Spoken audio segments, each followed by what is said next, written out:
மாண்புமிகு பேரவைத் தலைவர் அவர்களே, மாண்புமிகு முதலமைச்சர் அவர்களே, காவிரி நதிநீர் விவகாரத்தில் தமிழக விவசாயிகளின் வாழ்வாதாரத்தையும் நமது மாநிலத்தின் வரலாற்று சிறப்புமிக்க நதிநீர் உரிமைகளையும் காப்பதில் இந்த அரசு துளியும் சமரசம் செய்து கொள்ளாது என்பதை இப்பேரவையில் உறுதியாக தெரிவித்துக் கொள்கிறேன்.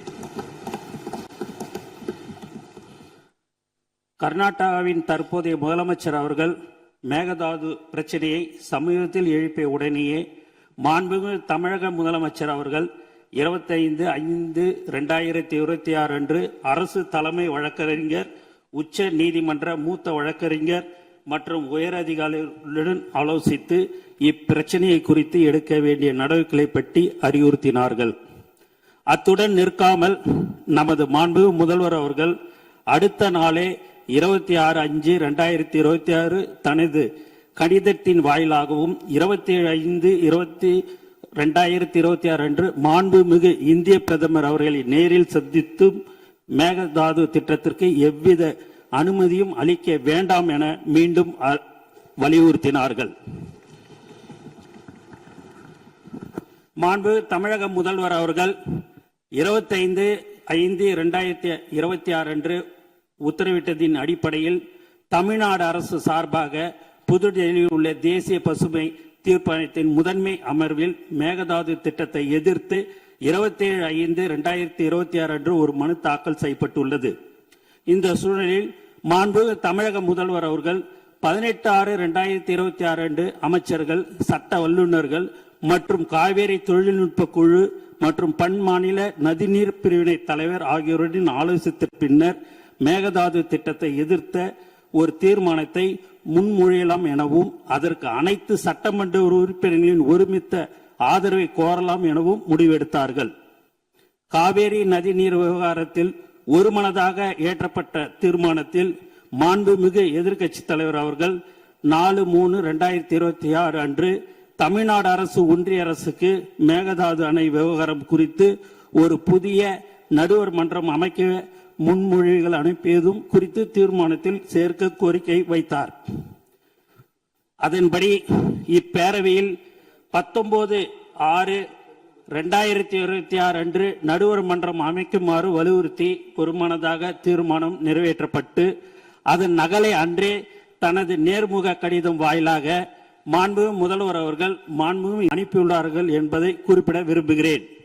இவ்வாறு தமிழர் நலன் கருதி இந்த அரசு மாண்புமிகு முதல்வர் அவர்களின் ஆலோசனைப்படியும் மேகதாது திட்டத்தை முறியடிக்க அனைத்து நடவடிக்கைகளும் தொடர்ந்து எடுத்து வருகிறது. ஆனால் சிலர் நடுவர் மன்றம் அமைக்குமாறு கோருவது சரியான அணுகுமுறை அல்ல என கருதுகின்றனர். சில தரப்பினர் பரப்பி வரும் தவறான புரிதலுக்கு முற்றுப்புள்ளி வைக்கும் வகையில் நமது அரசின் நேர்த்தியான அணுகுமுறை பற்றி இந்த மாமன்றத்தில் தெளிவுபடுத்த விரும்புகிறேன். கடந்த நவம்பர் 13/2025 அன்று மேகதாதுக்கு எதிராக நாம் தொடர்ந்த வழக்குகளை உச்ச நீதிமன்றம் மேகதாது அணை திட்டம் ஆரம்ப நிலையில் தான் உள்ளது என கூறி தள்ளுபடி செய்தது. அந்த தீர்ப்பின் பேரா 29 மாநிலங்கள் தங்களுக்கு ஒதுக்கப்பட்ட தண்ணீரை எப்படி வேண்டுமானாலும் பயன்படுத்தலாம் என நீதிமன்றம் குறிப்பிட்டது.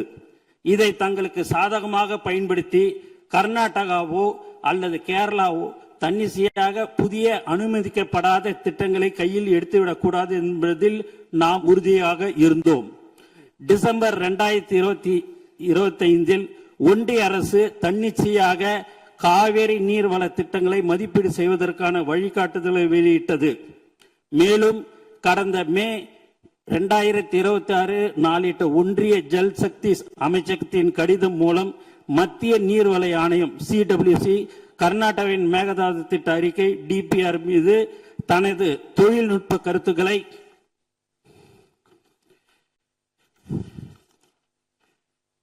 வழங்கி அடுத்த கட்ட நகர்வுக்கு காத்திருப்பது அம்பலமாகி உள்ளது. இருப்பினும் இந்த வழிகாட்டுதல்களை கடுமையாக எதிர்த்தும் தமிழ்நாடு அரசு 9/6/2026 அன்று ஒரு கடிதம் எழுதியுள்ளது.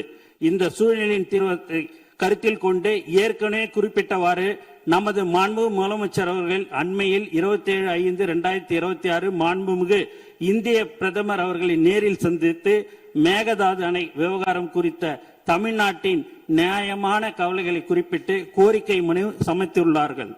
தமிழ்நாட்டின் ஒப்புதல் இல்லாமலும் நடுவர் மன்ற தீர்ப்புக்கு முரணாகவும் மேகதாது பகுதியில் எந்த ஒரு கட்டுமான பணிகளும் அனுமதிக்க கூடாது என்று அக்கோரிக்கையில் மிகவும் வலியுறுத்தி கேட்டுக்கொள்ளப்பட்டுள்ளது. 2018 உச்ச நீதிமன்ற தீர்ப்பின் மூலம் தமிழ்நாட்டிற்கு உறுதி செய்யப்பட்ட 50% நம்பகத்தன்மை கொண்ட 740 TMC தண்ணீர் பங்கீட்டை எந்த ஒரு புதிய நடுவர் மன்றமும் மாற்ற முடியாது. எனவே கர்நாடகா தமிழ்நாட்டிற்கு அளிக்க வேண்டிய 176.25 TMCயில் எந்த மாற்றமும் ஏற்படாது.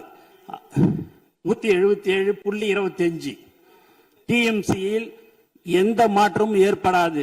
1956ஆம் ஆண்டு நதிநீர் தாவா சட்டத்தின் பிரிவு 4(1) படி ஏற்கனவே தீர்க்கப்பட்ட பிரச்சனையை மீண்டும் திறக்க சட்டத்தில் இடமில்லை. 2018 தீர்ப்பில் உபரி நீர் சர்ப்ளஸ் வாட்டர் குறித்து துல்லியமாக கணக்கிடப்படவில்லை. இதனை பயன்படுத்தி கர்நாடகா உச்ச நீதிமன்றத்தில் ஏற்கனவே ஒரு அசல் வழக்கை தொடர்ந்தது. 1956 நதிநீர் தாவா சட்டத்தின்படி இத்தகைய புதிய நதிநீர் பிரச்சனையை ஒரு நடுவர் மன்றத்தால் மட்டுமே தீர்க்க முடியும் என்பது உச்ச நீதிமன்றத்தில் நமது வாதமாகும். காவேரி மேலாண்மை ஆணையம் CWMA கர்நாடகாவின் விரிவான திட்ட அறிக்கையை DPR நிராகரித்து விட்டது என்று கூறுவது முற்றிலும் தவறானது. காவேரி மேலாண்மை ஆணையம் CWMA கர்நாடகாவின் விரிவான திட்ட அறிக்கையை DPR நிராகரிக்கவில்லை. மாறாக எவ்வித கருத்தும் கூறாமல் மத்திய நீர்வள ஆணையத்திடமே CWC திருப்பி அனுப்பியுள்ளது. எனவே ஆபத்து இன்னும் நீங்கவில்லை. மாண்புமிகு பேரவைத் தலைவர்களே, ஒன்றிய அரசும் கர்நாடகாவும் புதிய வழிகாட்டுதலின் கீழ் மேகதாது திட்டத்தை மறைமுகமாக மேற்கொள்ள முற்படும் வேளையில் நாம் கைகளை கட்டிக்கொண்டு வேடிக்கை பார்க்க முடியாது. அந்த வகையில் மாண்புமிகு முதலமைச்சர் அவர்கள் மாண்புமிகு இந்திய பிரதமர் அவர்களிடம் வழங்கிய கோரிக்கையின் தொடர்ச்சியாகவும் ஒன்றிய அரசின் தன்னிச்சையான நகர்வுகளை முடக்குவதற்கும் உபரி நீர் மீது தமிழ்நாட்டின் உரிமையை நிலைநாட்டுவதற்கும் ஒரு மிக சிறந்த அணுகுமுறையாகவே புதிய நடுவர் மன்ற கோரிக்கையை முன்வைத்துள்ளோம்.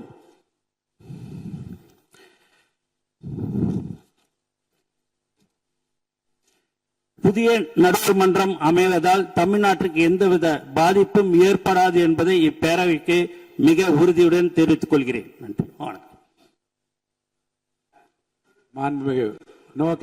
மாண்புமிகு அமைச்சர் அவர்கள் பேசுகிற போது 117.25 என்று சொன்ன 117.25 என்று எடுத்துக்கொள்ள வேண்டும். 25க்கு பதில் 177.25 என்று சொல்ல வேண்டும். 25 அது அப்படி எடுத்துக்கொள்ளலாம். மாண்புமிகு அமைச்சர் அவர்கள் மாண்புமிகு அமைச்சருடைய விளக்கத்தை மாமன்ற உறுப்பினரும் நாடும் கேட்டது. உட்காருங்க, தயவுசெய்து உட்காருங்க. இடையில அனுமதிக்க முடியாது. தயவுசெய்து உட்காருங்க, தயவுசெய்து உட்காருங்க, அமைதியை உட்காருங்க. இந்த மேகதாது பிரச்சனையை பற்றி பாரதிய ஜனதா கட்சி உட்பட அவையில் உள்ள அனைத்து கட்சிகளும் ஏகமனதாக ஒரு தீர்மானத்தை நிறைவேற்றி இருக்கிறோம். அதில் எந்த விதமான ஆட்சேபனை இல்லாமல், எதிர்கருத்து இல்லாமல் எல்லா கட்சிகளும் ஏற்றுக்கொண்டு ஒப்புதல் அளித்து, ஆம் ஏற்போரே அதிகம் என்று கருதுகிறேன், ஏற்போரே அதிகம், மறுப்போர் இல்லை என்று ஏகமனதாக சொல்லிய பிறகு இனி இந்த மாமன்றத்தில் அந்த தீர்மான மேகதாது பற்றி பேசுவதற்கு நான் அனுமதிக்க மாட்டேன். மற்ற விஷயங்களை பற்றி மட்டும்தான் பேச முடியும். அதை நான் உறுதியாக சொல்கிறேன்.